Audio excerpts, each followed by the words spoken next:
আহমেদ শাহাদাত জানতে চেয়েছেন রোজা থাকা অবস্থায় হাতের বা পায়ের নখ কাটা যাবে কিনা। উত্তর হলো কাটা যাবে, কোনো অসুবিধা নেই। রোজা রেখে হাত পা নখ কাটা যাবে, এর সাথে রোজা ভঙ্গের কোনো সম্পর্ক নেই।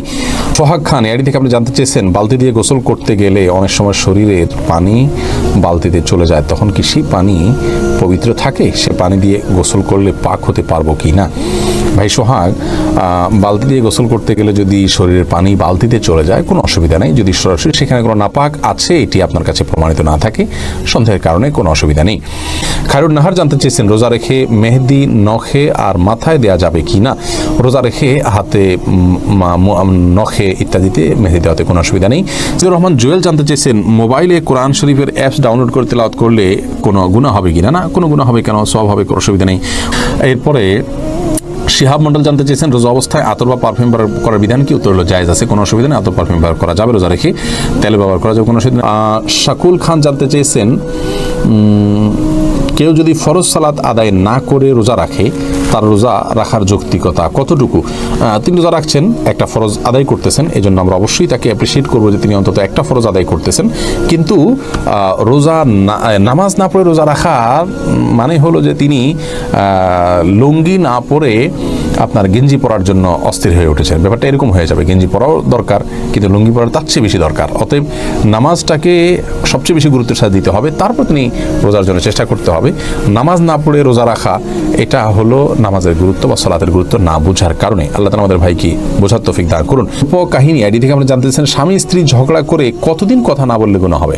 3 দিন পর্যন্ত আপনি কথা না বলে থাকবেন। নবী সাল্লাল্লাহু আলাইহি ওয়াসাল্লাম বলেছেন লা ইয়াহিল্লু লিমুসলিমিন আইয়াহজুরা আখাহু ফাওকা সালাসাতি আইয়াম। কোন মুসলিমের জন্য অন্য মুসলিমের সাথে 3 দিনে বেশি কথা না বলে তাকে বয়কট করে থাকা জায়েজ নয়।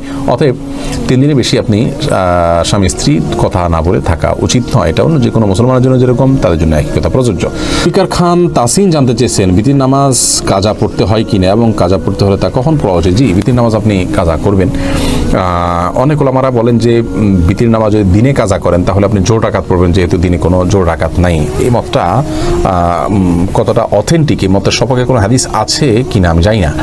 তবে অন্য সমস্ত আমলের সাথে যদি আমরা এটাকে তুলনা করি তাহলে দেখা যায় যে আসলে দিনের বেলায় বা যে কোনো ইবাদত যখন কাজা করা হয় তখনকার অবস্থা বিবেচনা রাখা জরুরি নয়, বরং যেই ফরম্যাটের ইবাদত কাজা হয়েছে ওই ফরম্যাটে আদায় করতে হয়। যার কারণে আমরা মনে করি যে দিনের বেলা কাজা করলে সেটা 3 রাকাত বা বিজয় সংখ্যক করবে। ফারজানা শিরিন আপনি জানতে চেয়েছেন অসুস্থতার কারণে তারাবি যদি 20 রাকাত না পড়তে পারে তাহলে কত রাকাত পড়া উচিত। তারাবি 20 রাকাত না পড়তে পারলে যতটুকু তৌফিক হলো ততটুকু পড়বেন। তারাবির রাকাত ফুলফিল না করলে যে কোনো গুনাহ হবে এমন না, ফরজ রোজার মতো। অসুস্থতার কারণে আপনি যদি 2-4 রাকাত 6 রাকাত কমও পড়েন কোনো অসুবিধা নেই। মেহেদি হাসান মির্জা জানতে চেয়েছেন রোজা রেখে নাক বা কানের ড্রপ ব্যবহার করা যাবে কিনা। ভাই মেহেদি হাসান, রোজা রেখে নাকে ড্রপ দিতে পারবেন না, কারণ নাকে ড্রপ দিলে সেটা গলায় যেতে পারে। নবী সাল্লাল্লাহু আলাইহি ওয়াসাল্লাম বলেছেন ওয়ামাদমিদ ইল্লা আন তাকুনা সাইমান, তুমি কুলি করবে কিন্তু রোজাদার হলে গড়গড়া করতে যাবে না, কারণ গড়গড়া করলে ভিতরে পানি যেতে পারে। নাকে ড্রপ দিলে সেটা যদি ভিতরে যেতে পারে, অতএব সেই জায়গায় এখানে নাকে ড্রপ দেওয়া যাবে না রোজা রেখে। কিন্তু কানে ড্রপ দিতে পারেন, চোখে ড্রপ দিতে পারেন, যে চোখের সাথে আপনার আমাদের গলার সম্পর্ক নেই। কানে ড্রপ দিতে পারেন, সেটারও সরাসরি সম্পর্ক নেই। যদি আপনি গলায় স্বাদ অনুভব করেন ড্রপ দেওয়ার পরে কানে বা চোখে, তাহলে সেক্ষেত্রে আপনি সে রোজা আবার রেখে দিবেন, কিন্তু নাকে দিতে পারবেন না, যেহেতু নাকে দিলে সেটা ভেতরে যায়। স্বর্ণ এই আইডি থেকে আপনি জানতে চেয়েছেন ওযু ছাড়া কি কোরআন পড়া যায়। বাসায় যদি কেউ না থাকে ঘোমটা ছাড়া কি কোরআন পড়া যাবে। ঘোমটা ছাড়া কোরআন পড়াতে কোনো অসুবিধা নেই। ওযু ছাড়া মুখস্থ থেকে কোরআন পড়তে পারবেন। কোরআন ধরলে ওযু লাগবে। সুস্থ মানুষ কি শুয়ে শুয়ে কোরআন পড়তে পারে। আপনি যদি কখনো শুয়ে শুয়ে মুখস্থ থেকে কোরআন পড়েন কোনো অসুবিধা নেই, কিন্তু কোরআনের গ্রন্থকে বুকের উপর নিয়ে পড়াটা কোরআনের সাথে দৃশ্যত অসম্মান, সেটা না করা উচিত। অসুস্থ হলে সেটা করা যাবে, অসুবিধা নেই। দাস এমডি রাইসুল রেজা জানতে চেয়েছেন সিয়ামরত মহিলার দিনের বেলা পিরিয়ড শুরু হলে দিনের বাকি অংশ না খেয়ে থাকতে হবে, খেলে কি গুনাহ হবে। না খেয়ে থাকা উচিত বাকি অংশ, তার রোজার সম্মানার্থী করা উচিত। মোহাম্মদুল্লাহ ইমন জানতে চেয়েছেন মেয়ে মানুষ মারা গেলে মাইকে জানাজার ঘোষণা করে না কেন। মানুষ মারা গেলে জানাজার ঘোষণা কেমন হওয়া উচিত। দেখুন এটাকে আজানের বিকল্প হিসেবে বা আজানের সমপর্যায়ের ঘোষণা এটাকে বানিয়ে নেওয়া উচিত নয়। জাস্ট জানাজানি হলো, সেটা মাইকের মাধ্যমে হতে পারে। পুরুষদের যেরকম মারা গেলে অমুকের জানাজা হবে, অমুক মারা গেছেন, অমুক সময় জানা যাবে, ঘোষণা দেওয়া যেতে পারে। মহিলাদের ব্যাপারটাও ঘোষণা দেওয়া যেতে পারে, কোনো অসুবিধা নেই। তৌফিক এলাহি কাদেরি আপনি জানতে চেয়েছেন রাসূল পাকের নাম স্মরণ করলে বৃদ্ধাঙ্গুলি দ্বারা চুম্বনের বিধান জানাবেন। রাসূল আকরাম সাল্লাল্লাহু আলাইহি ওয়াসাল্লামের নাম শুনলে দুরূদ পাঠ করতে হবে, এই বিষয়ে নির্দেশনা হাদিসে রয়েছে। কিন্তু তার নাম শুনলে আঙ্গুলে চুমো খেয়ে চোখে লাগাতে হবে বা আঙ্গুলে চুমো খেতে হবে, এরকম কোনো নির্দেশ বিশুদ্ধ কোনো হাদিসে এসেছে বলে আমাদের জানা নেই। আমরা নিশ্চয়ই জানি যে রাসূল আকরাম সাল্লাল্লাহু আলাইহি ওয়াসাল্লামের হাদিসের ক্ষেত্রে শুদ্ধাশুদ্ধের একটা ব্যাপার আছে।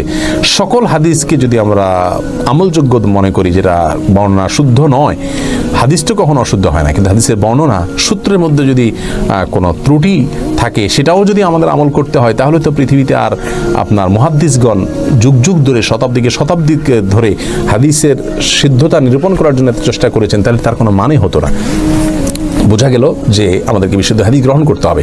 কোনো বিশুদ্ধ হাদিসে নবী সাল্লাল্লাহু আলাইহি সাল্লামের নাম নেয়ার পরে আঙ্গুলে চুমো খাওয়ার কথা বর্ণিত হয়নি। বিভিন্ন তাফসিরের কিতাব, বিভিন্ন অন্যান্য কিতাবগুলোতে আছে। সে সমস্ত কিতাবগুলোর কোনো কথা থাকলে সেটা কোরআন অথবা হাদিসে প্রুফ থাকতে হবে। তাফসিরের কিতাবগুলোর যা আছে তার সব কিছু যদি আগাগোড়া আমাদেরকে মানতে হয়, তাহলে তাফসিরগুলোতে কিন্তু অনেক ইসরায়েলি বর্ণনা ঢুকে গেছে, এরকম অনেক কিছু আছে, যার কারণে নবী সাল্লাল্লাহু আলাইহি সাল্লাম থেকে বিশুদ্ধভাবে এরকম কোনো বিষয় প্রমাণিত নয়।